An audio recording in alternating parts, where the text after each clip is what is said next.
What's up, everybody? Welcome to Evolution to Recovery. Please don't forget to like, subscribe, hit the bell notification. Um, you know, to me, I take it serious, and I think I have a great guest today. One of South Philly's own, Mark Warner, with 11 years sober. He worked in the industry at Humble Beginnings Discovery Institute, now proud owner, entrepreneur, mogul of Tribe. He has many titles, though. You know what I mean? One of his most important titles is, dad. You know what I mean? And his wife calling him babe. But when she says his whole name, though, then he knows he's about to put her foot up his, his ass. And Renata is his wife, and he loves her dearly, and he loves family. That's one of the most important things when I met him, that he told me that above all and anything else, no matter what, helping people, anything, the most important part to him in life is his children, and his family, and his home where he lives at. He puts that before everything, which I, think is a great thing, because I grew up with no family. My family threw me out when I was a kid. You know what I mean? So Absolutely. The thing is for you to be there for your children, for that, I always honor a man that does stuff like that. So today, Mark, you want to say hi to the people? What's going on, everybody? I mean, we're here today. We're, and like I always say, and I'd let you know why, please subscribe, hit the like, share stuff, because it helps out the channel. Obviously, I'm not blowing smoke up anybody's ass. And but this show isn't about me. It's about putting a message out there that people can get sober and do the right thing with their life and change things around. And hopefully at that point help other people and do it. But if they just help themselves and their immediate family, that's fine also. You know what I mean? But if they could help other people and be strong in recovery and stuff like that to help the next sick and suffering. It's about balance. Yeah. Everything's about balance. So one of the cool things that you were just saying is we come from two different backgrounds, but look at us, we're both coming here together at the same time. Our paths crossed and we met each other because of the fact that we got our lives together. Two people who normally wouldn't probably be in the same basement together or anything along those lines. But one of the things that my mom always taught me is never go to somebody's house empty-handed. So I just wanted to bring you a little something. That's what I'm saying, though. And I was going to ask. I'll be honest, dude. I was going to ask. You want to know what's in the bag? I know what's in this bag. I was going to say, yeah, dude, hey, how you going to do me like that, dude? And not But I figured, though, that no matter what, one of these days I'm going to get one of these, hopefully. There you go. But what we got right here is the Tribe he owns, and on the back it got stuff written on it, Tribe, and it says a group of people often of families and friends who live in the same area while sharing the same language, culture, history, and common goal. And it's a very nice shirt, dude. And I really appreciate it. Thank you so much. What you get me, 3X? I got you 2X and an XL. I didn't know what size. My guy. If it was 3X, I would have felt embarrassed again. You know what I mean? Because when I was tubby, no, I'm just kidding. No, I wasn't ever that big like that. I don't think. Hey, I'm just fitting into an extra large myself. I haven't been an extra large since high school. Yeah, I'm 6'1". I mean, I was pushing 316 pounds. Everything was 3X at a point in time in my life. I look like a water raft down the beach. You know what I mean? Like a beluga whale. Somebody told me. Whatever though. But anyway, so obviously you're from South Philly, but where did you grow up around? We'll get through that. Born and raised at 5th and Rittner. My parents still live down there. I just dropped the kids off to them while we're doing this. They're getting some grandchildren time in there. Okay. Going to love every minute of it, I'm sure. Kids. They love your kids. Without a doubt, man. My kids have nothing but love around them. It's a beautiful thing. Yeah. I grew up very similar though. I didn't have like the rough upbringing that a lot of people had, and we've all been through our shit. And one of the things I've always said is, regardless of what I go through, a lot of it was stuff that I put myself in positions to be in bad spots, whether it be from drugs or just being in the wrong place at the wrong time, and I chose those places. So I don't want to play the victim on any of that stuff. I don't want to make it anybody else's decision. What I went through is what God put me through to get me to where I'm at today. So I look forward to giving my story. Born and raised 5th and Rittner in South Philadelphia, went to Mount Carmel.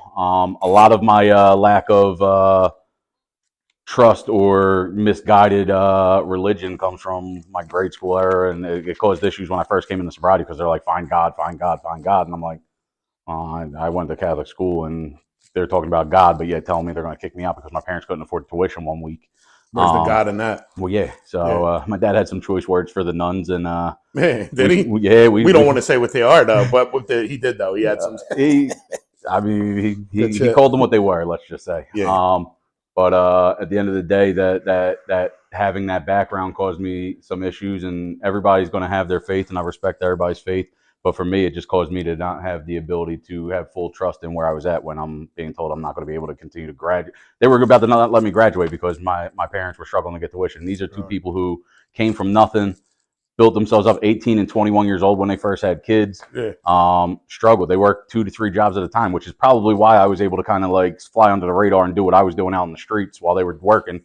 Wasn't the right thing to do, but it was ultimately what I chose to do. And I got mixed in with the wrong people. Next thing I know, did you graduate from? I did graduate. They didn't throw you out. No, they didn't throw me out. Luckily, I Your guess my parents dad. figured it out? I guess my dad's words with them kind of hit home with them and realized like they have to do what they have to do to. He probably busted his ass and figured out a way to get the money. Yeah, I'm sure he did. You know what I mean? I'm sure he did. But they put the clamp on him, like, yo, we need this dough. Yeah. Shakedown. I know how it is. Yeah, you know. And that plays a part in a lot of different areas. Anywhere where there's going to be business, people are going to have their ways of doing things, whether we agree with them or not. But I did graduate, moved on. I ended up working for TSA down the airport, and really? I was getting high the whole time. Really? Sadly enough, but I did a good job. At least I think I did. That's why 9/11 happened. No. I'm only kidding. I was only looking for the drugs. I'm only kidding. It was the other people that were high that were there TSA. You go. But I was blessed though because I did have private insurance for working down there and was able to go to treatment. So when I finally had enough, what it was at the end of the day was I was just getting high just to not be sick anymore, and I got tired of that stuff. So every penny I had was gone. I had a good job, but yet my parents were like, "Why are you still living at home with no money, no car?" I'm like walking to the airport at this point. And I just realized like I gotta change some things, and nobody picked up on anything. I just made the call myself. I reached out to the back of I reached out to the HR department first. They told me they didn't know what to do. And then actually somebody from the neighborhood, South Philly, shout out to Kim Package. I only say that because I know she's a saint, and she wouldn't mind me at least like recognizing her because she saved my life at the end of the day. She was the first person who I reached out to. I had no clue what recovery was. I had no clue that the rooms existed. None of these things. And Kim's a good woman, bro. She's a saint, man. Yeah, she's a saint. I grew up drinking in her basement, actually, not knowing that she was in recovery. And like, really? Looking back on it, I feel horrible, but God put me there for a reason, and I'm sure she's okay with the fact that I had to do what I was doing at the time. That 150%. So I got myself together. She brought me to my first AA meeting, and one of the things I was telling her I was struggling with was the God thing, and somebody was talking about God in the meeting and all this stuff, and it got a little wacky. But I was so scared for my life that nothing was going to scare me out of the rooms, let alone God. So I put myself into Kennedy Hospital because I was trying to go to Living Grin. I found out that my grandfather had been sober for a long time. Kennedy, what's that, in the Northeast? No, it was Jefferson. Jefferson was Kennedy over in Cherry Hill at one point. So I went over there. I guess the only reason was really Methodist. I went to a couple times and I was drug seeking every time I went there. So I was like, let me get out of the neighborhood a little bit to go. Everybody down here goes Methodist, right? It's like your first stop. You know what I mean? Then they'll go to like Einstein or like anywhere. Hit the next house on the block for it, basically. And neighbor, man. So I go over there. I put myself in there, and my first experience was like I got off of the drugs through Detox. I checked out, and I thought that was it. Like I was like, all right, I'm good. Like I'm no longer a drug addict. Apparently, I got them out of my system, and that's what I needed. Well, like 3 hours out of Detox, I go and find my drug dealer, and I didn't have any money left because I went on a vicious run before I went to Detox with everything I had. So I had to pawn everything else that was left, and I end up going and checking back into Detox. And or no, I didn't check back in there. I called the Detox and told them like, hey, you were trying to send me to Florida. I'm actually cool with that now. I think I need it. It was the Kennedy Hospital over in New They Jersey. had like a detox center. They had a detox center. Yeah. So they sent me down to Florida that day. They were like, get ready in an hour. I'm like, oh. Dude, like I threw like sweatpants and hoodies and all that stuff. Have you ever been on a plane before that though? Yeah, like when I was a little bit younger, we went to Disney. I guess I was like 8 or 9 years old or something like that, but it's been a while. I was getting fucked up though when I got out of there. So when I go to get on this plane, I had burst every blood vessel in my face from throwing up and whatever else I had going on. I burst every blood vessel in my face. I go to get on the plane. They were trying to not let me on there, and this British dude from the place I was going to goes, what do you mean? There's bloody doggy bags on the airplane for a reason. If he throws up, he throws up. Let him on there. It's a 2-hour flight. Luckily, they get me on the flight. I sit down. This older lady, his accent when he said, "Oh yeah, what are you doing? The bloody doggy bags on the plane and blah blah blah blah." I'm like, shit, dude, I could barely not shit myself at this point. Like, just let me on. So they get me on the plane. This lady, I remember shuffling down the aisle, and I was like, oh, please don't, please don't. And she comes up to me and goes, you're so lucky you get to sit next to me. And I'm like, lady, you have no idea. She spent 2 hours next to me just detoxing on the plane, throwing up in trash bags, going in and out of the bathroom the entire time, like all fucked up. So I get down there and did she have to keep getting up too? Yeah, that's terrible. I was the worst person to sit next to on that plane. She had plane ride from hell, basically. So I get down to Florida and I do 30 days in treatment, and on day 30 I cried though. I was like, I'm petrified to go home.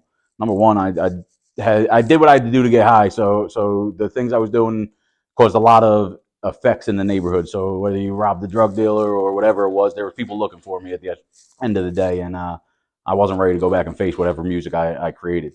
So I cried to the counselor. I was like, I need to stay. Like I'm not ready for this yet. So they ended up keeping me. I did 75 days in there, and they sent me to this sober living home in West Palm. What were they trying to, after 30 days, let you go? They were going to let me go at 30 days, because it was all I went down there for originally was the 30-day stay. Okay. But at 30 days in, I was petrified to come home. So I see everybody else staying down there. I'm like, why the fuck can't I? Yeah. So they sent me to this halfway house in West Palm Beach. Number one, I apologize for cursing. It's You're just good. who I am at this point. No, like I say to everybody, I try my best not to. But. Listen, dude, you could say, like I said to the one dude, I say, hey, man, if you're capable, you could do a fucking handstand in here. I don't give a fuck. You know what I mean? Hey, listen, it's all real. That would make an interesting podcast if I'm doing a handstand. Listen, but it's all real shit. Absolutely. Like you're just telling your story. That's the truth, and your experience and your opinions, because you have one today of what is important and what you witnessed and what you've seen with your own two eyes, and that's the truth. And I mean, that's crazy. Yeah, so they sent me to this halfway house in West Palm, and it was called the Circle House, and it was old Section 8 housing. Really? And there was rats in there that were bigger than some of my roommates. In Florida, they got big rats. Oh, dude, this thing was fucking massive. I don't know if it's all over Florida, but this right across from the airport in West Palm Beach, there were some rats in this place. And when food got eaten, I didn't even blame the roommates. It was like the rat probably fucking ate it at this point. Like, I can't even blame nobody. It is what it is. Holy shit! One night I actually woke up. The DEA kicked in the door looking for somebody who used to live there, and they point the gun in my face. They're like, "Are you Jose? Whatever his last name? I don't want to put his name out there, but are you Jose?" Blah, blah, blah. I'm like, do I look like a Jose? Whatever. Like, come on, man. Like, I'm sitting here like morning wood, like just sitting here like, what in the world? You got a gun in my face, bro. Like, can I get out of bed at least first and we have this conversation? He said he had morning wood and all that. Yeah, and then ain't a gun, guys. Yeah, I don't know what you want from me, but I'm not strapped, you ain't getting that name out of me, and I never even heard of the person. And then he's starting to ask me, does he live here? And I'm like, I don't know nobody in this place. I got here like 2 days ago. I kept my head down. I was basically just jailing inside of this sober living home because it's what it looked like at this point. Yeah. So God damn. I get a job that day. They ended up helping me get a job. The owner of it was digging ditches in Lantana, and I'm not from Florida, so I didn't know how you operate in the heat like that. But I showed up in shorts and a t-shirt, no hat, and these Hispanic guys were looking at me like, "Gringo, you fucked up. Yeah. You're gonna fry your brain."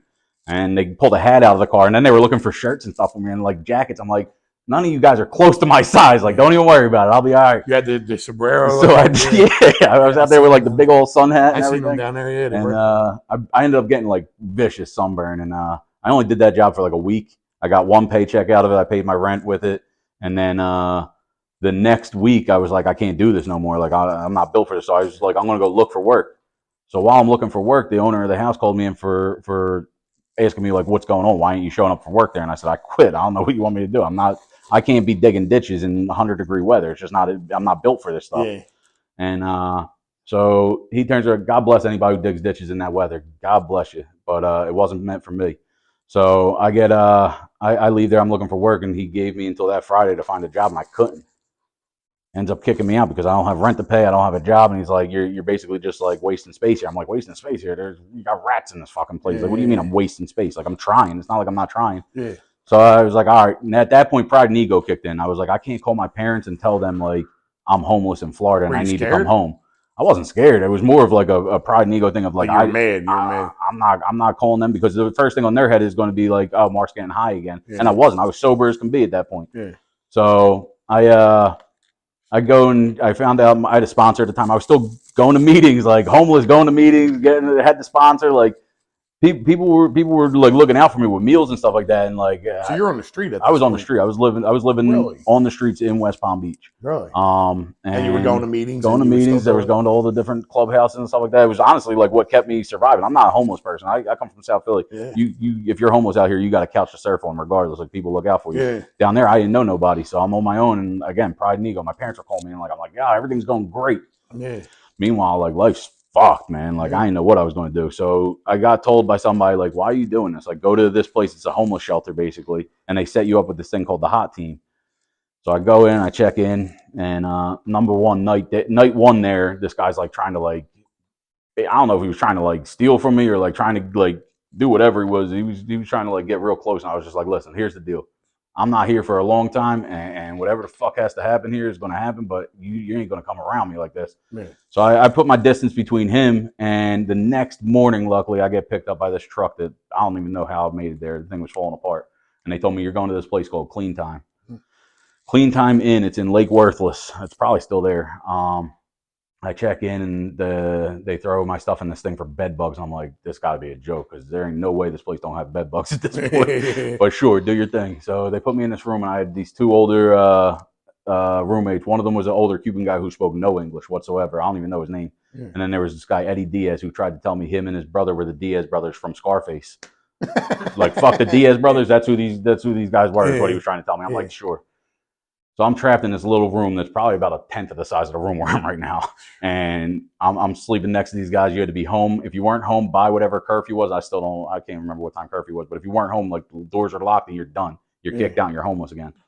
So I got a job right away. I started to work for this place and I felt horrible like looking back on it. I worked for this phone room called Police Benevolence Association. It was like a fake police benevolence association, basically, where they're collecting money for cops who were hurt or whatever and can't work. Meanwhile, the owner's showing up with like a Rolex on and driving a Cadillac, and he hops up on the desks in the mornings, like pounding his chest, like all weird shit. Like Wolf on Wall Street. Yeah, he thought he was the fucking man. And then the one day I went in there and he like gave me an attitude. I was just like, listen, buddy, like I'm not beat for this stuff. Whatever you got going on here, I don't want to be a part of. So I leave there and I started to work for this other phone room. And like Florida, it's literally like you're either digging ditches for the 100-degree weather or like in a phone room in early recovery. Yeah. So like. Yeah, to me, early recovery is worse than active addiction for that reason. And because my early recovery sucked every single time I came back in, it was brutal. And I made it through what I made it through and weathered those storms. But at the times, like it looked like it was a never-ending storm. So I'm down there. I ended up meeting up with this girl. We go through our thing.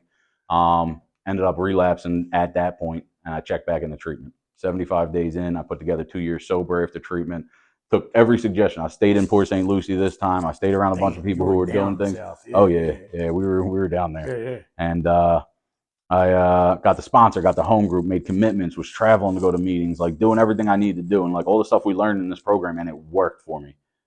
Then I stopped working for me. But when did it stop working? When I stopped working it. Yeah. I stopped answering my phone. I stopped helping other people. I started to work the steps backwards. We're talking about 10, 11, and 12 on a daily basis. I wasn't doing it at all. Now, when you stopped doing it, how much time did you have when you stopped doing it? Like just under 2 years, probably 18 months. And you're still down there though. And I was still down there. I owned a sober living home at the time. My brother, like I'm blessed with How'd you get involved in that though? What were you seeing the way I was working it? Yeah, I was working in treatment, and I saw like treatment centers opening up sober living homes, and I'm like, there's nothing special about these things. Like you can do this on your own and like actually care about people rather than being like a treatment center that has to own it. So I was like one of the first mom and pop sober living homes in Port St. Lucie at the time. And it ran really well. I had all the treatment centers working with me and stuff like that. But again, it wasn't them. It wasn't anything to do with the house. It was everything to do with me. Yeah. I stopped answering the phones. I stopped doing everything I needed to be doing. And like I started to literally just destroy my life step by step by step. And now when you had that sober living home that was yours down there though, what were things that you stood by? What were things that you made sure were being done? I mean, everything that I was doing to get where I was at basically was what I was telling other people to do. So get the sponsor, get the home group, go to meetings. We would have house meetings at the house. We would have step studies at the house. Urine cups, like whatever. Urine cups, yeah. I mean, drug testing was on a regular basis. And it was one of them things where it was like, accountability is key. Mm-hmm. Accountability was key. If you were in my house, I knew who you were, what you were going through, where your family's at, what jobs you were working, all that stuff. Like getting to know people is really what it comes down to, and that's whether it be a sober living home or a treatment center or whatever. Like if you don't know these people, I run groups. I sit in groups. I sit with individuals at my houses. People can call me. Every individual in my treatment center has my cell phone number. Really? Every last one. If you come through our doors, I know who you are, what you're doing, what you're going through, where your family's at, what your family's been through, what you put your family through. Everything. Every last bit of detail about you, because I need to know the facts of how I can help you at the end of the day. You sound like somebody I know, bro. I stand big on all them things. You know what I mean? And it's key. Yeah. Because and if you meet the individual, every individual, you can see how they look with a clear eye. Yeah. So if something's wrong, you pick up on it. As far as like even using, you'll know right away. Baselines. I have a baseline on every single person. If they're isolating, if they're like, you know what I'm saying? Like if they're going through something, they're facing, like even us, like when we go into an AA meeting, you know, people that we know can tell something's wrong with us. You know what I'm saying?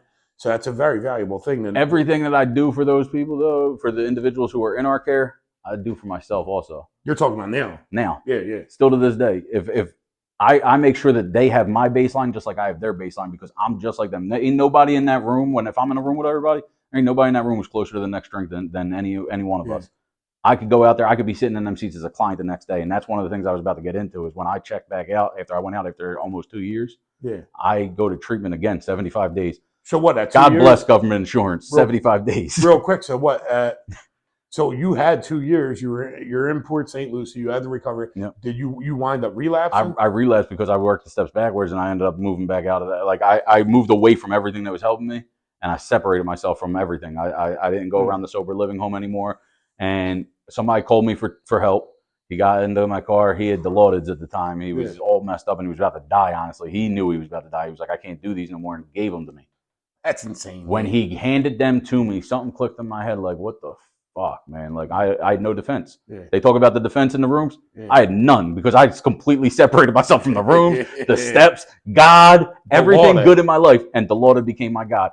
I'm definitely afraid of needles, and it's probably the only reason I'm still here. I'll fight a silverback gorilla before I take a needle. It's just, I don't know what it is, but God instilled that fear into me, and I'm grateful for it because of the fact that it's the only reason I'm here at the end of the day. So Dilaudid's, they're one of them things where they say you only really get messed up if you shoot them, and I'm like, I can't do this. So I take them at almost like a waste, and then in my head I'm like, I already relapsed, I might as well go.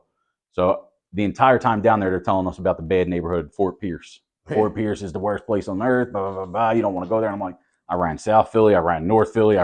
Hey, you ain't going to tell me somewhere's worse than anywhere I've been. Like, I'm going to go there, and I'm going to show you why you should have been warning Fort Pierce about Mark Warner for 2 years. So I go to Fort Pierce and do my thing. For 10 days, I wanted to kill myself, though, is what ended up happening. All that ego goes away with the second I step into the jungle, and I'm like, fuck, man. Like, I'm down that rabbit hole now. I got a motel room with this girl, and motel room didn't have a lock on the door. Reason they got it for so cheap is because it didn't have a lock on the door, and I'm like, I don't need no lock on the door. Well, when you go and rob a drug dealer, you need a lock on the fucking door. So find out the hard way that I should have had a lock on the door. Go through all these things. Over a 10-day period, the amount of things that fit in, you could put into a movie at the end of the day. But scared the shit out of me. I wanted to die. I sat in that motel room, honestly, just wanting to kill myself. So did the drug dealers get in? Oh, yeah. Oh, yeah. They get in. That was one of the bad days. He's like, all right, 9 left. 9 more days left. I'll get to that now. Damn. All right. So end of it, I end up, funny story real fast, and I know he wouldn't mind me saying this, but my buddy Andrew, I won't go into his last name or anything, but my buddy Andrew was up north on a run. He was staying in my sober living home, and I had no clue he was up north on a run. I had his Jeep down in Florida, and I'm on a run now at this point. And so he's up here, his car's down there. They're both on a run, and he has no clue. And I end up leaving there. I type out a text message on day 10 to my sponsor. Paragraphs, bro. Like, I'm talking about like a life story type shit. And I still to this day don't remember ever pressing the send button, but I think the heat radiated off my finger so much that I just sent it. And instantly just like I felt relieved. Like everything, all the issues I had going on, all the piles, every problem I had piled up over 10 days, longer than 10 days, because the 10 days was the using part. But you got to figure it, not working the program, all the things that piled up from like all that type of stuff. That's months worth of just like bullshit of problems I piled on my plate. And so you weren't hiding no more once you sent that text. Yeah, I felt so relieved that like everything's over, like the show's up. And so my sponsor's like, I'll come get you, but I guess he was on drug dealer time at the time, so it was taking forever, and I'm sitting there in the room like ready to die. So I was like, fuck this, give me your address, I'm coming to your house. So I went to his house. As I'm leaving the parking lot, the girl's like screaming out the room, like, you were supposed to get sober together, blah, blah, blah, blah. And I'm like, listen, number one, I just took the last of our drugs. Number two, like I can't get sober with nobody. Like I need to get sober. Like you go get your help, I'll go get mine. And I don't care about you. I was end of the day, dude, I was at the lowest point of my life. Like I can't help nobody if I can't help myself. And if I bring her with me, there's a chance we're leaving wherever we're at together. I've seen how that show plays out. It just doesn't play well. So I separated myself from it. I go over to my sponsor's house and I hug his now wife. At the time was his girlfriend. She's like, you smell like crack and death. And I was like, well, funny thing is I feel like crack and death. So I end up going to treatment one more time, 75 days in again. And it was 75 days of just pure surrender. I literally never felt this peace in my life. I've never felt this like gratitude that I have what I have in my life, even though I had nothing. If that makes any sense at all, I had everything I needed in life, but I had nothing at the same time, which is... How were people treating you too? Like when you came back? So that's one of the things that's kind of like I held resentments towards a little bit in the beginning, and I no longer do because, again, it's what I needed to go through at the time to get me where I'm at. So when I checked back, when I was in there, I decided I need to get rid of the sober living home I had. So I was actively looking for somebody to purchase the lease off of me and the name and all that stuff. So this kid decides he was going to buy it off me. Thought he was a friend of mine. He turns around. He's trying to run like illegal groups out of the house. And he's like, when you come back, you're a client. And I said, I get that. He's like, well, things that we're doing here are different now. We're running groups out of the house. I'm like, wait, what do you mean you're running groups out of the house? And he's like, we're running groups. Like, we need your insurance and all that. I said, nah, man. I said, I ain't moving back into that. And he's like, well, then you ain't coming here. I said, you didn't buy anything off me yet, so I don't know where you're telling me I can and can't fucking go. But like whatever you got in your head, I said, here's the deal: get whatever you put in that house out because I don't want nothing to do with whatever that is. I said, I don't even want my name on the lease attached to whatever you're trying to do with this house at this point. So now, mind you, the entire time down there, real fast, I watched people in sober living homes driving Lamborghinis. This is Florida, 2010, 2011, 12. I'm watching people in sober living homes driving Lamborghinis and pulling up in nice cars and buying Rolexes and all this stuff because of the patient brokering thing that was going on at the time. Yeah, client brokering and all that shit. Yeah. I never got involved in any of that stuff. I turned down those checks even while I was getting fucked up.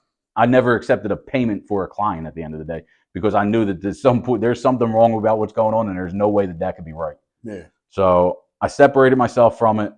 And then this was like, you're trying to tell me after doing 75 days in treatment of doing groups for 75 days, I got to come out and do groups at your house with God knows who you have running these things because it's all illegal anyway at the end of the day.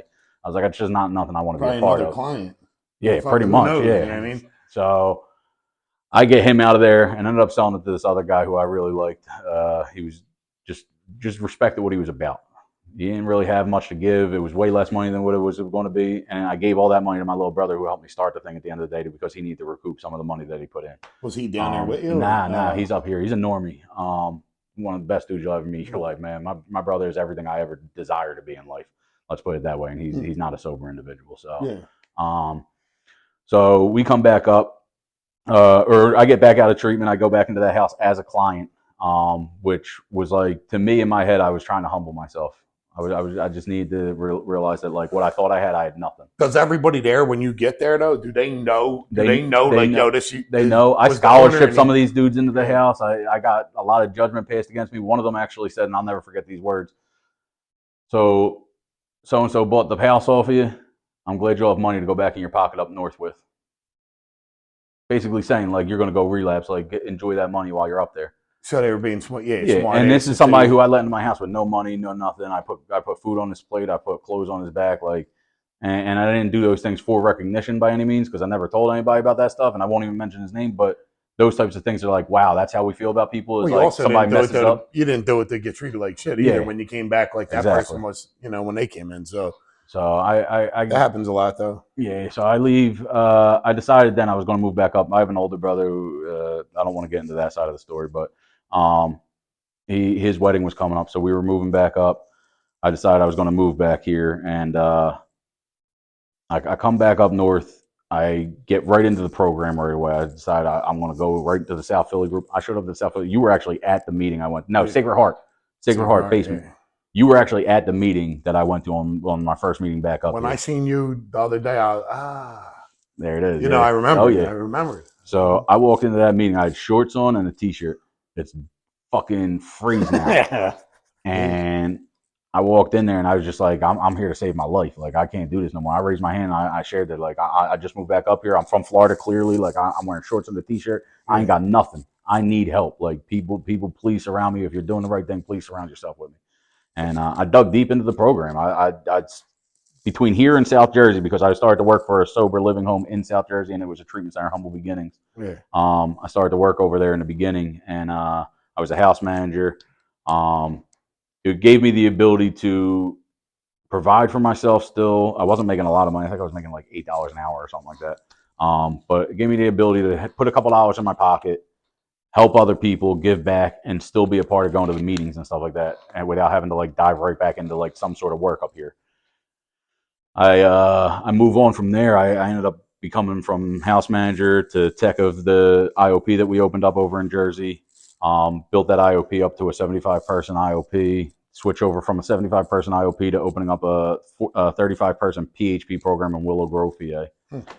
While I was still at the tech position, I actually met my wife, Renata. She reached out to me on Facebook, dude, and I was like, looking back at our message, I'm like, why the fuck would she even talk to me? I was a jerk, man. I blew her off at first, or at least tried to. So you were angry though? Were you an angry dude? Yeah, I was mad at the world. Yeah. I hated everything. You're like me. It was angry Mark, basically. Yeah, it's crazy. Yeah. So she came into the picture, and I was driving the van from treatment because I didn't have my own car at the time. I had all my money again. I was only making at the time, I think I made $12 an hour as a tech. So I was able to afford my apartment with my boy over in Jersey. We lived in Voorhees. The apartment took pretty much everything from us. We ate it between his parents' house and my parents' house was the only place we ate, and we would like bring food back home with us. But she would come over, and I had to make it look like I at least have it somewhat together. I hope she stays with me at that point. So we go to the Olive Garden for our first date. I drove by this Olive Garden the other day, actually, and the apartment, and she had no clue at the time I was paying for it with a gift card I got from Christmas, because us addicts get gift cards like no others, and I got a Olive Garden gift card, and we go to Olive Garden for our first date, and I'm telling you, I have no clue. Renata, I don't know why you were even with me at the time. Man, you know, impress the ladies, man. Hey, look, had to do it. Not even just going out, then you got the gift card. Oh yeah. So wow, we go there. I like slid it into like, if this is the gift card, when they came by with the thing, I was like, here you go, that's for you. Keep the rest. That's crazy. I don't even know if I left a tip. I feel horrible about that, but again, I had nothing. I had nothing in my fucking name. I was as low as I could be in life, and again, this is in recovery. Early recovery has always been one of them things that's the main reason I don't go back out, because it ain't active addiction that scares me. It's early recovery that scares me. I know I'm not built for active addiction, so I know it won't last forever. If I don't die, I'm going to come crawling back eventually. And when I come crawling back, that to me is like the hardest part, is to get past those first couple years of just rebuilding. Well, that's everything. Like when the bell rings and the fight starts. It's like, and people are like, "Oh, it's about surrender." Hey, look, you got to grind and fight for what you're trying to do, though. Everything's a fight. Like for a person like me, and the way you're saying, everything was an obstacle. Everything was a hurdle to jump. Everything was like a brick wall I was hitting. Like nothing seemed like it was panning out. But I met old heads that told me, "Listen, dude, without risk, no reward. Without trying, you got to try. Failure is great." I'm like, failure? I ain't no failure. You ain't a failure if you're trying. Yeah. You're a failure if you just sit there and do nothing. But it's just good to fail. It's good to fail, because that means you're trying something. Yep. And I stand by shit like that. You know what I mean?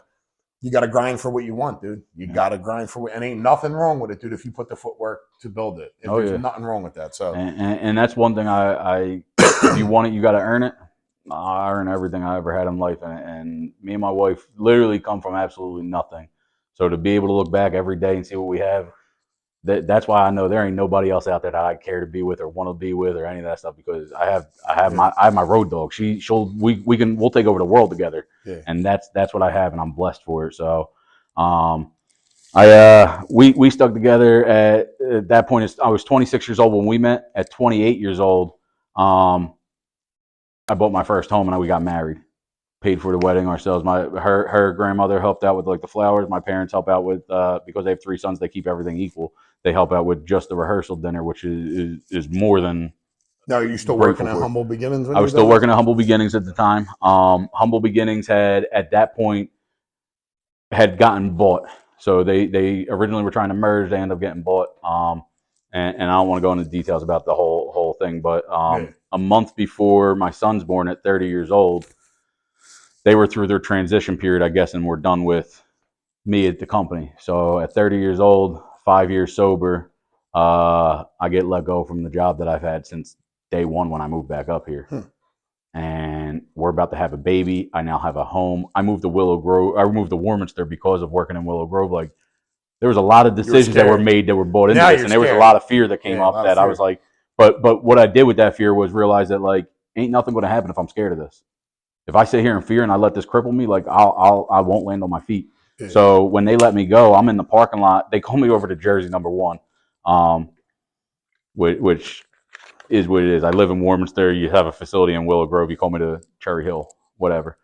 So I get over to Cherry Hill, and they let me go. Before I get in the car, and the first thing I do in the parking lot is call my wife, and I say, if you're shopping, put it down, because I don't know where the next check's coming from right now.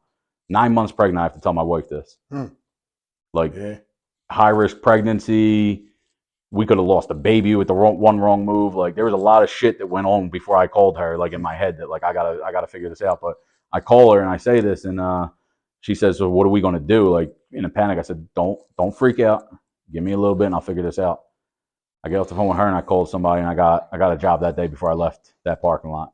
And what that did was show that I don't need to fear this. I did the right things. I've done the right things. I haven't been wrong in anything, any moves I've made to this point, and people see this. And if we do the right thing and people see the right thing, then, like, no matter what, we're going to be all right.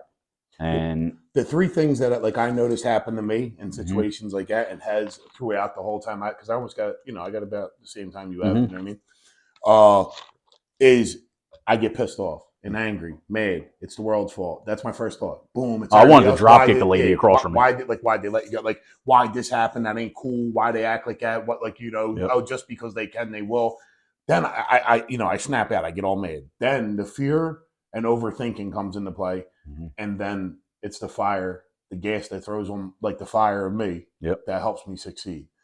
And it's been like that, you know what I mean? But it's a process. Like, it's a, it's scary, dude. Life's scary, bro. Like, life is scary as shit. Life can be scary. There ain't nothing more scary than life at the end of the day. It's a fear that of unknown, and every decision we make can alter, and especially for us, like, people who've seen our whole lives get ripped apart. Addicts were never, like, it's not like we were bad people and, like, just found drugs. We were good people who found drugs and fucked up a lot of shit. So we see what the fucking happen when we live in fear and let fear control us for decades at a time, or even 10 days at a time at the end of the day. Because that's all that was fear of being able to live life on my own. And that's why I pick up at the end of the day. So I'm back up here. I get the wife. We get the kid. A month before he's born, I get let go. I got a job that day before leaving the parking lot in treatment. And I ended up doing marketing. Never did marketing before in my life. So, it's a tough job. To me, it was like a weird thing, because, like, I'm like, what can I market? But the way it was told to me is, like, basically, like, listen, dude, there's a reason you were able to pick up the phone and get that job that day.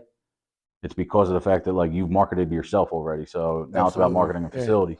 So it is a tough job, though. Without a doubt, it is. Without a doubt. I mean, you're responsible of being able to build relationships and find people places, and then you're also fighting the stigma of what that position also has, which is a lot of the negative stuff that goes on in the field. That's why I say it's tough. Yeah, people look at you different. So to be able to do it without going to that side of things is definitely one of the things that I found most challenging. But I made it through, and I ended up the first place I went just wasn't for me.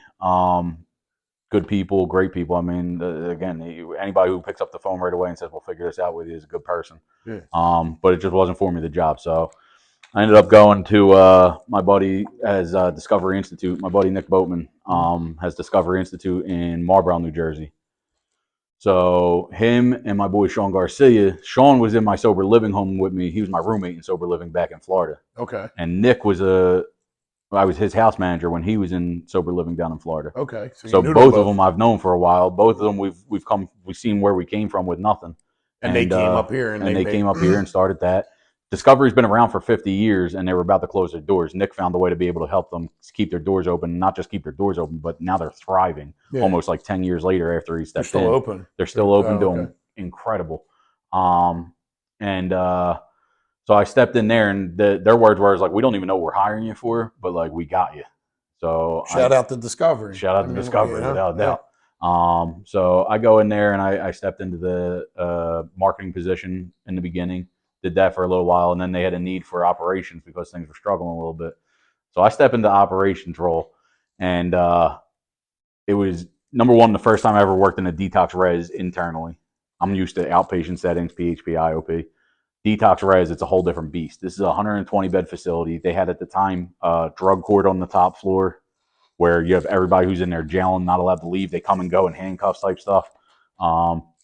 Downstairs, they had Medicaid and private insurance. So we had everybody. Anybody that needs to get treated gets treated in that building at the end of the day. And it was honestly what made me fall in love with it. So when I stepped in there, we ended up having some crazy shit go on. There was like a point where the water tower that they were on was like tainted. They found some sort of like chemical in it or whatever. What, the water tower that was to the building? That was for the building. Yeah, okay. So them and the facility next to them, because they share the same building pretty much, had no water. So while they were like, I don't know what they were doing, using the dirty water or whatever, I ended up getting like shower trailers brought in and water trucks. And like, I'm a person who's like, no matter, like, people are looking at me like, you have CEOs of companies and like big time executives, like, how the fuck is this happening? Like, how are you figuring this out? Adapt and overcome is the story of my life. You put me in the middle of the jungle and I'm gonna figure out how to make friends with the gorillas. I put in a situation and you got no water for me, I'm gonna figure out how to get water. Like, you know what my saying is? You put me in the jungle, I'll come out with a mink on. You know, like I agree with that. I mean, yeah, you'll figure I don't want to kill the mink though. I want to just walk out partying with the motherfucker. So I go and get the shower trailers brought in. Then there was a point where we lost power and there was no power and stuff like that. There was like all types of stuff that was happening like and this was over a couple months period. None of it from Discovery's fault, but natural disasters that happen. Like, you can't control this shit. So, but like, we figured it out. And like, there was there was a flood on the first floor. We figured that out. All these things, and all it did was show me is like, no matter what, God's got us. No matter what, we'll figure this out. Like, he puts us in situations that he knows we can handle, and we'll figure it out. In my head, I could sit there and look at it as like, I can't do nothing. What do I do about the water tower? Or I could say, fuck this, I'm going to figure it out. We got 120 people who rely on us figuring this out. Yeah. And we figured it out. My every single time. Like, see the problem. What's the solution? Find a solution. There's got to be a solution. Once the solution's made, how do I make this better so it don't happen again? Or how do I make it better? Because why can't it be better? Yeah. Everything always better. Never settle for less. You know what I mean? Always try to be better. And to look at it as like, all right, we have not only these 120 people, but how many of their families sent them there with trust that we'll do anything and everything to make sure that they get the best care possible. So who am I not to at least try to do that for them? So I'm with it. Yeah. We go through that. I get brought an opportunity to go somewhere else throughout this time. Again, at that point, what is that, Nate? So Nate, my son was born a day before my 5-year anniversary. He's June 20th, 2018. I'm June 21st, 2013. Now you have one I have child? two kids. So Nate's 5, and then my daughter Abigail was born December 11th, 2000 last year. Not last December, but the year before that was 2000. Abigail, you're going to see this one day. And Nate, shout out to both of your kids, bro. There you go. Hey, look, real quick story. I want to bring it up. So he texted me, like, we're going over stuff. Obviously, when you do something like this, you kind of want to know what you're going to be talking about. And sometimes I just free flow or whatever. But there's some stuff I wanted to talk about. He wanted to talk about as well. He sends me this thing. Him and his son set this fort up, and their guy loves his kids. Sets up a fort. What game was he playing? PlayStation. He was playing Minecraft. Yeah. The kid's playing Minecraft. Nate's playing Minecraft, right? Well, we both were, actually, at the end of the day. I mean, he sits there, he likes to build things. I use my imagination with him. We get to build some cool stuff. And I love seeing the world through my kids' eyes. One of the coolest things, actually, I wanted to bring up, my buddy Andrew pointed it out to me. So there was a foggy day. This is before Abigail was born. There was a foggy day, and I'm bringing Nate out to school. And we leave the house, and I'm just like, Nate, I can't see you. Where'd you go? He's like, it's so foggy, I can't see you. I was like, Nate, I can't see you. Where'd you go? Yeah. And it's like Big Daddy with the glasses type thing, where he's like, now you can't see me type thing. So he's sitting out there, and I didn't realize what I was doing at the time. I was entering his world and seeing things through his eyes. To me, it's just a foggy day. But to this 5-year-old or 4-year-old at the time, he's like the coolest thing in the world. Like, we can't see each other. Like, we're out here now. My dad don't know where I'm at type thing. That type of stuff. Game with it. Yeah. The high and the adrenaline I get off of that before I bring him to school, was better than any drug I've ever done in my entire life. Like all the things that we thought we were getting fucked up for, I do without having to get fucked up because I get to live through their eyes. And that's the biggest blessing in my life is being able to go home. I look forward. Some parents are like dreading that stuff. I look forward to the fact that I get to go and hang out with my kids. Yeah. I love that stuff. And to hear his appreciation for it and to know that like I'm making a difference in his life. Everything we do is to make a difference in people's lives. That's right. Yeah. I need to make a difference in his life. He's growing up in a fucked up world, man. I don't like nothing that goes on in this country anymore. I don't like nothing that goes on in the school system. None of it. Yeah. But yet I have to raise this kid up in it, and I have to show him from right from wrong, regardless of what other people are saying is right and wrong. And do the best you can, yeah. So for your child, to me, that's my important job. So when I said earlier when we were talking about like the thing that comes above all else, including helping others, is that because in my eyes, if I can't help my own kid, I'm going to have somebody else who's going to have to help my kid when he turns 18, when he needs help for substance abuse or something like that. Yeah. I need to try and prevent that, and I need to do everything I can. And if he turns around, he'll know that my dad's helped me every step of the way. Anyway, I could turn to him when I need help. Yeah, I could see the passion in your eyes. And that is why I do what I do for him. I'll anything in the world for that kid. I'll take over everything. I got a crazy story. Mm-hmm. One time, I'm like, "Oh man, where did you go?" You know, and she's crying. And because I got a daughter, I got 3 sons. She's crying, and she's like, "I'm right here," and I'm like, and I'm dying laughing. I'm like, "Oh man!" And you don't know numbers, so you don't know your address. She's going to be lost forever.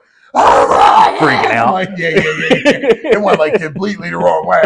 But it was funny as shit. But you know, similar story though. Yeah, like you know, kids are funny, and that's what it's about. Though, is we get to enter their world and have some fun with them. And if we don't enjoy that stuff, it's going to be gone before you know it. And then our kids are going to be grown up, and regardless of what they find in life, they ain't going to be that same 5-year-old kid no more, and they ain't going to see the world the same. It's just going to be another foggy day. Yeah. So before the foggy day turns into a foggy day, I want to have fun with that foggy day. Yeah, my backyard, what I was telling you about with him last night, we're out there. So I had a deck put in my back. I don't do everything right in life. I'm not like a follow the rule type of guy. I'm a fucking I'm gonna do whatever is best for everybody, and I don't pull permits for my fucking house. Yeah. Fuck the L&I.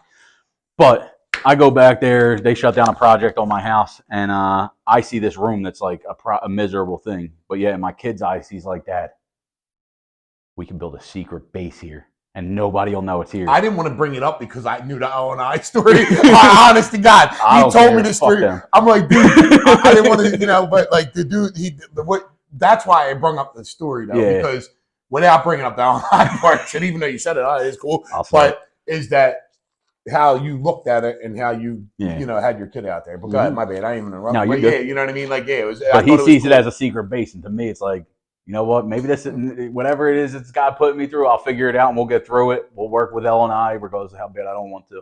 We'll work with L&I and getting them what they need to where we can get this process through. In the meantime, you're gonna have. But in the meantime, why not have a secret base out here? And if L&I shows up while we're having a secret base, they could join us. Come build Minecraft. But I have fun, man. I love life. Good shit. So back there, we went off the deep end a little bit, but so after I left Discovery, I went somewhere else for a little bit. Again, found out that everywhere is not for all of us. And here's what I will say on that: I don't just because my experience at places wasn't always what it was or what I expected it to be or what I wanted it to be. Doesn't mean that it's a bad place. They're still helping people, and I don't want to ever mention a name of somebody because God forbid, what if somebody was to go there and they stopped because of something I said, and that's a place they could have gotten help. God works in people's lives in different ways, so I want everybody to be able to. So to eliminate the part of no saying no, it don't matter about that. That's bullshit. You're right. You're correct. What I'm saying is, what part didn't you like about the job though? It don't matter where it was. It don't matter who owns the place. I don't care about none of that. What was it that bothered you? It was like, this ain't for me. So here's why I went to Tribe has a lot to do with that. Okay. Tribe's vision is we don't have to be a large facility. We could be a smaller facility. And if you're a smaller facility, we can do quality care. So everything that we do is based around quality care. But more intimate. Like more intimate. It doesn't matter. Like as far as like the end game isn't to have a crazy high census in one facility. If we have this facility and it's got 30 people, and we have another facility that has 30 people, and another facility that has 30 people, that's 4 different teams working as directly as possible with each individual who comes through their care, rather than it be one facility that's trying to do that with the overhead that once you have a slow month, that's when layoffs start to happen. That's when quality of care is completely out the window. You have people who and even when they're full, client care. How do you do client care with 80 people? I don't know. To me, at an outpatient level, it's very difficult. So I prefer to have the smaller numbers. So not saying it can't be done. It's just that from what I've seen, it's not always there. So what we do is you have a team. You have 30 people. You have a team. A team that is dedicated to 30 people at most. Now what does that team consist of? So we have 3 clinicians. We have 1 tech. Then we have myself, and there's 10 of us total at the end of the day. But we all do pretty much everything. There is no like, this is my job, that's your job. We are in this together. Whatever we got to do to help you get this done. If a clinician needs to be able to focus on what they're doing and they can't handle the case management stuff, then we'll start to pull aside the case management and be able to do that ourselves. There ain't no reason I can't help with resume building. I've built my own resume. I've helped other people build their resumes. I could help you with it. It doesn't have to be your clinician who takes the time out of the day to do that. Now, while they're in there, why would you be building them a resume? Well, it's outpatient, so they are looking for. I just wanted to explain. Yeah. So they are looking for jobs and everything like that. Yeah, they're allowed to work, is what I'm saying. Yeah, it's not an inpatient treatment center. It's actually they have their phones. They're able to work. They're able to do these things. What we do is like in the beginning, as long as you let whatever job you're looking for know what your schedule is to help yourself, treat it as if you're in school. This should be your priority, is to work on yourself. Factor in work and factor in meetings. If you can factor those 2 things and still fit a job in, you'll be able to be successful with what you got going on. That's the rules of success. And what I tell them is when you think you don't have enough time, I turned around 11 years into this and realized how much time I actually had in the beginning. Because now it's like 2 kids, a wife, a job, the company, all these things. Like my plate is fuller than it's ever been, and I still will find time for things to be able to do things. Like, I mean, at the end of the day, come here on a Sunday type thing, or go and give back at a charity event or something like that. We'll always be able to find time, regardless of however full our plate gets. We can figure it out. Like, how much of my time is dedicated towards watching TV? To me, watching TV gets more stupid by the day. At the end of the day, I don't want to see other people live life. I want to live life. Yeah. I actually did that with my kid. So we talked about playing Minecraft last night, but one of the things I had to start doing was taking his iPad from him, because I'm starting to realize how addicted to that he is. And what he likes to do is watch YouTube videos. I told him I was going to be on YouTube, and he was all excited. But shout out to YouTube, I guess. But he turns around, and I got him a GoPro, and he thinks he's making videos. He's going out there and like doing things, like talking to subscribers and stuff like that. I've never posted a video of his ever. Yeah. But he goes out there and does these things because now he's living life rather than watching people live life.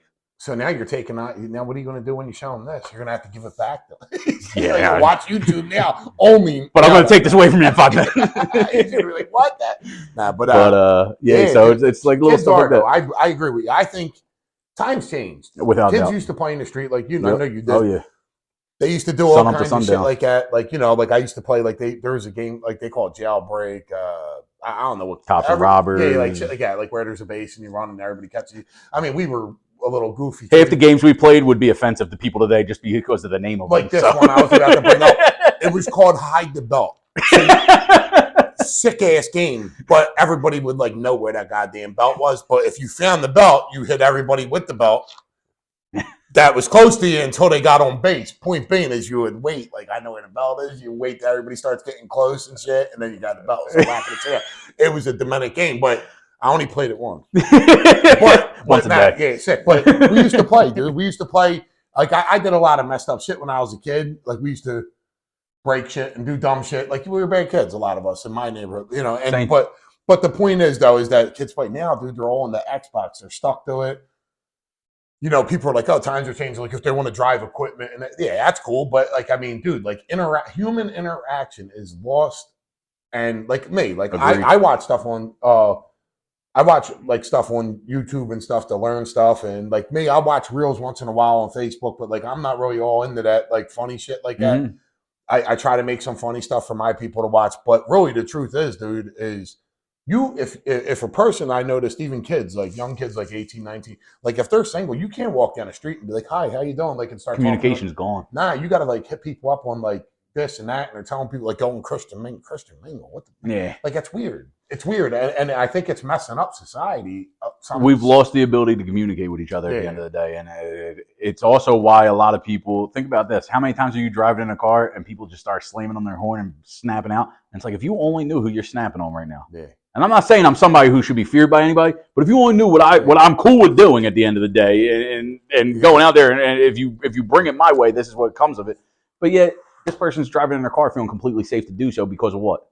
Because society tells them it's okay. This is how we act. You slam on your horn, you honk at people, you flip people off, and you threaten people. It's like that's all fun and dandy until you do it to the wrong person, and then that person's the bad guy. Well, then you see the stories on like, oh, the guy got out, like punched somebody in the face, stuff like that, and you know, hey, people. I'm a firm believer. Some people deserve to get punched in the face. Hey, listen, a lot of people, I am too. I am too. I mean, and also not even just that. Like, I'm a firm believer in, you know, if you do a crime, you're supposed to get locked up. Absolutely. I know I did. I'm not saying I want people to get locked up. I don't wish nobody in jail. What I am saying, though, you need to be aware of what the consequences are. Like, especially in Philly, they're letting people walk around with drugs on them and letting them shoot drugs in their neck in front of police cars and like Sickening. all this nonsense. And I don't think I think that's out of hand. So, you know, there's a lot of things that society is getting messed up with. I mean, we could keep going with all that, but the war on drugs is the most peaceful war I've ever seen in my life. Let's put it that way. The only ones that are casualties is us. Yeah. Human beings. And they don't care about us, so what does it matter? Human beings, they just care about making money. So, yeah, so you know, it's a messed up world out there. Damn, that's crazy though. So at Tribe though, I mean, so you have a qualified team, as I hear. You care. Now, you'll take anybody. You'll help anybody. Yeah. You'll do anything. Yeah. Right? Now, up to the 30-person census again. Of course. So it limits who we can help at the end of the day, but it's not limited because of just private insurance or cash pay or no money or anything like that. Our longest client we've ever had was a scholarship. Okay. Nobody knew her. She didn't have a family tie to any of us. She was just the person who came in with the desire to work on herself. And in the beginning, we were all like, oh, man, like, I don't know. She came in with that desire, and it grew as she stayed, and she worked on herself, and she did everything she could to get herself together and graduate our program was coined out. Okay. So to me, at the end of the day, it doesn't matter what insurance you have or anything. Like, I'll kick you out whether you have insurance or don't have insurance if you do something that's going to jeopardize other people in our program, but I won't not take you in because of what you have or don't have at the same time. So we work on helping people, and then other people will turn around and be like, well, you told me you couldn't help me. Well, at the time, if I have 30 people, I can't make that exception regardless of whether you have insurance or don't have insurance. Absolutely, yeah. I got to keep our number where it's at for the reason of, if I don't feel like I can treat people if we grow any bigger than what we are, the way that we need to be able to treat them. I need to know, again, I know who you are, what you struggled with, what your family struggled with. Your parents can call me, your wives can call me, your husbands can call me, whoever it is. We come together and work on you as a community. It takes a village, it takes a tribe, that type of mentality. That's what we stand behind. Is that what the name's after? Like, it takes. So Tribe actually, Tom McGuire, one of my business partners, he was a Cherokee chief growing up.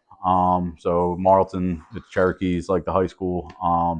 So their whole thing was around Indians, and he's American Indian, though? No, he's just American. I get it. But his baseball team, when he was younger, they branched out, I guess, and his dad was the coach of it, and they named it Tribe rather than to basically branch off of Cherokee Chiefs to give him another program. Gotcha. And that just stuck with him. And the concept behind it is we're here for each other, and this is what we do. Like, regardless of what the person has or doesn't have or whatever, you all get treated equal around here, and nobody's going to be nobody's treated just a certain way just because they have insurance at the end of the day. Now you were saying to me about you wanted to elaborate a little bit on like everything being temporary, like yeah. So all those situations you heard in my life, like if I was to sit here and blow up the fact that like I'm let go before my son's born, or if I was to blow up the fact that like I was homeless in Florida, like all these little roadblocks that I got. I like the fact that you use roadblocks. All these little roadblocks that got in my way. It's like I could sit there and look at how bad they are and feel like I'm in like this dark cloud or something like that. Like my wife said, we have a dark cloud over us because Elle and I came to my house.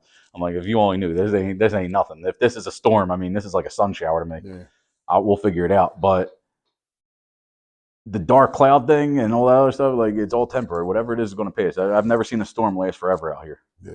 So God doesn't sit here and put us through situations that we ain't going to make it through. And if I was to let it stop me, then I'm going to see more roadblocks in my way. I'm going to see different things. If I if I go around and tell people I am who I am, and I don't fear whatever situations I get put in or anything like that, and that goes for anything in life. At the end of the day, I told you I was attacked with a machete at one point in my life. Yeah. I've been proven that God carries me through anything and everything, whether it be a physical threat, a mental threat, or shelter, whatever the case may be. He gets me through it. So everything is temporary, and where I'm at today is incredible because I could look back at when I had nothing and felt like I had everything, and today I have a lot more than that. So how could I feel like I'm in a bad spot if I have everything plus what I've gained over the past 11 years? Absolutely. And with me, I mean, like I always say too, is like 90% of the stuff we think never even comes true.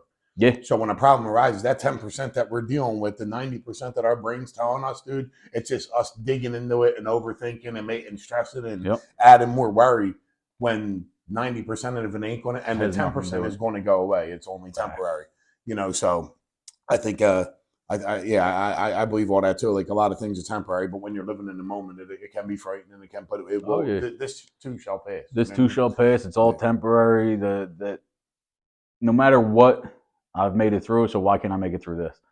Whatever the situation is, it doesn't even. It could be something that I'm going to face tomorrow. It could be something I face after I leave your house today. Yeah. Whatever it is, I'm not going to fear it. I'm not going to let it break me by any means. I'll figure it out. Another reason why that is because when we got sober, all the shit that's out there right now wasn't even out there. What we were doing doesn't even exist. When I talk about Oxy 80s, people think I'm talking about Quaaludes. Like, that's how crazy it is. When we came around, heard Quaaludes, now people hear Oxy 80s. Then things are gone. Yeah. Gone. Now they got that. Now, if you have it, it's because some grandma like passed away and had it in her fucking cabinet or something like that. They never threw it out. We would have sniffed that out long before I got sober, type thing. If that's a situation that's like finding Pablo Escobar's money. Honestly, though, I'm just saying, though, dude. Yeah, like, oh yeah, Granny. Well, what are these? I'll tell you what they are. I don't know. You know, my blood pressure will go through the fucking ceiling. I see them things. But scratching already. Yeah. I'll be wow, man. It actually got warmer in this room as soon as we mentioned it. I'm feeling it right now. So those things aren't even available anymore, and they don't exist. And if they do exist, it's fentanyl. Yeah. Kids in high school, like in high school, when I found all this stuff, I was out there messing around. These kids are dying now if they mess around. Yeah. It scares the shit out of me. And like, it's not even real drugs. Nothing's real. It's all fake stuff, and it's cheaper. It's easier to use. They all die off of it. Nobody gives a shit, and we're killing a whole generation of people that we thought. And this isn't anything. Look, OxyContin killed way more people than it should have. Heroin killed way more people than it should have. But at the times, people weren't dropping dead unless they used way too much. Now it's the slightest little bit. Yeah. Even an experimental version of it, you're fucking dying out here. Even that trank shit, like with the it's eating their skin and everything. None of it seems appealing to me. None of it seems like it's attractive to me. So in my eyes, going back out is not even an option. What am I going back to? Yeah. What I wanted isn't even out there no more. The last time I got fucked up was the Dilaudid and stuff like that. That stuff didn't do nothing for me. Yeah. So what am I going to? Everything's cut with it, then ain't no shot. Yeah, they do all that. These like, people are going. These people are going. Regular people from the neighborhood are going down to the bars and on 2nd Street, still doing a little line on the weekend. What used to be what was keeping them up to hang out with the boys is now killing them. Yeah. Because it's all laced with fentanyl. So it's a dangerous game that people are playing, and I mean, I hope more people get sober because of the fact that this shit's no joke out there, man. If we could force people to get sober, people like you and I could just walk the streets and force people, and the whole world would be a better place. Yeah, but we can't do it. Yeah, it sucks. It's not what we can do. What we do is all we can do at the end of the day is just continue to try to be a light for people, let them know we were out there. We were fucked up with you. Yeah. I think that's the biggest battle that I face, at least. I don't know if you face it also, is like people almost don't look at me like I'm a drug addict nowadays. It's almost like we put ourselves together so well that it's like you were fucked up. Like, you don't know what I've been through. Like, you don't know what I've been through, bro. Yeah. Like, let's not play the what people been through game. Look at where you're at. Like, dude, you don't know what I'm going. Like, I know exactly what you're going through. And if not even, I probably went through way worse. But I've been there. Yeah. I'm here now though, and I'm going to tell you how I got here. Like, they told me when I went to South Philly group. Listen, dude, we know how to drink. Yeah. We know about the drug. Yeah. Yep. But we'll teach you how to be sober. Yeah. So just shut the fuck up and sit down. I'm like, what? Yeah. Who the fuck you talking to? You don't know who I am? They didn't care. Yep. Because they had God behind them, bro, or higher power, or whatever the fuck they believe in. Yep. You know what I mean? One thing that grabbed me was being spiritual. Yeah. It goes to the lines of what you're saying. Is if I'm good to the next person and I suffer from this and now I'm living like this and I can help somebody to beat away, I am sober with something not attacking my brain, telling me to do something that's going to kill me, especially nowadays. Mm-hmm. dude, I want to help as many people as I can. And I lost my whole family to drug addiction. You know what I mean? So I got passion. I could tell you do. So I think it's a wonderful thing with two people like us in this world. You know what I mean? And I say that too because if you ever show your, do show your kid, like your son and your daughter and your wife knows, but you're a good dude, bro, and you stand by principle and purpose. 3 things that you value in life that you stand by. That's what I meant to say, but 3 things that I I stand ask by. everybody, but yeah. Be you. You can't be anybody else. No matter what, you got to be. You got to be. No matter what. No matter who you're around. No matter if you're on a video or if you're out in the corner or nobody's around you or you're in your car alone. Be you. Yeah. Don't change who you are. At the end of the day, God gave us one person to be, and if we're trying to be something else, we're going against what He wanted. 2 is loyalty, but that's a double-edged sword. So loyalty is one of the things that I do everything I can to make sure that I'm as loyal as possible. But at times, like in the situations where a month before my son's born, I get let go, I've seen where my loyalty could be misguided and put in the wrong hands. So that would be the third thing is always have your head on a swivel. Yeah. Well, you always got to make sure it's okay to be loyal to people, but always make sure you're being loyal to yourself first. Exactly. You know what I mean? And that's where that swivel shit comes from. Yeah, I agree with you. Loyalty can be a tough thing sometimes. Dude. We can get lost in worrying about being too loyal and not being loyal to ourselves. That's it. But any hobbies? You got any hobbies? I know you like spend time with your family and all that. Yeah, my hobbies are really, dude. I got back into collecting sports cards a little bit. I haven't been doing it lately because the prices. When I started doing it, was right before my son was born, and the prices just skyrocketed, dude, to the point where it's like this isn't even a fun hobby at this point. This is all about money. So now it's I don't really have too many hobbies. Just spend time with the kids, man, living life through their eyes and being able to like raise them and show them that like no matter how scary the world is, we got it good. Yeah. I mean, my thing has been like hiking and backpacking. Like I went to Fiji, I backpacked. No, I'm fucking bullshitting like a motherfucker. I ain't never went nowhere. I was gonna say, it would be cool, bro. I'm shouting out though, but yeah, I don't. This is a hobby though. Just don't go backpacking through Kensington. You'll be all right. Been there. Yeah. Like if I had roller skis, I would roller ski in a thong and a cowboy hat. Like, you know what I'm saying? Just get over there real quick. You know what I mean? Don't even need the help. But anyway, yeah, dude, I appreciate you coming. Tribe. Great place to get help if you need help. Go on the internet. I'm pretty sure they definitely 150% got an internet page. Tribeintensive.com. There you go. And you want to give any shout outs to your team? Yeah, everybody at Tribe, just keep doing what we're doing. It's needed. Pretty much, dude. You heard it from him. He got a great story. I appreciate you coming out 150%, dude. Thank you so much. You did it on short notice. I value talking to you, dude. And everybody, please don't forget to like, subscribe, hit the bell notification. See us on Facebook, Instagram. We got TikToks. I do some funny shit on there too because I'm a funny looking dude. I'm ugly as shit, so I got to put a filter on my face and I got to change my name. But anyway, check us out and thank you, everybody. Have a good day. God bless.